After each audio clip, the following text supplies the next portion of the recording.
અને માનનીય નિર્મલા સીતારામજીને મહારાષ્ટ્રના નવા નેતા ચૂંટવા માટે ઓબ્ઝર્વર તરીકે જવાબદારી સોંપી છે. અમે લોકો સંસદીય દળની બેઠકમાં ઉપસ્થિત રહીશું.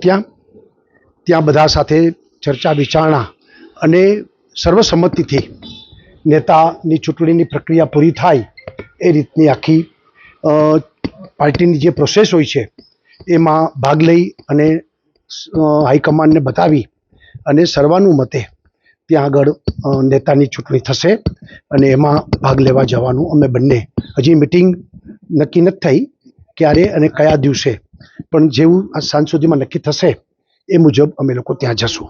ભારતીય જનતા પાર્ટીના નેતા ચૂંટવાના હોય છે, એટલે જો પાર્ટીના મુખ્યમંત્રી બનવાના હશે તો એ નેતા મુખ્યમંત્રી બનશે અને એમાં બધા સંસદીય દળની બેઠકમાં તમામ ચૂંટાયેલા ધારાસભ્યો આ બેઠકમાં ઉપસ્થિત હોય છે અને એ બધા સાથે ચર્ચા વિચારણા બધાની રાય લઈ અને પછી સર્વાનુમતે નેતાની ચૂંટણી કરવામાં આવે છે અને એ રીતે ચૂંટણી થશે. એટલે હજી સાંજ સુધીમાં નક્કી થશે સંસદીય દળની બેઠક, અને એ બેઠક આવતીકાલ અથવા પરમ દિવસ હશે.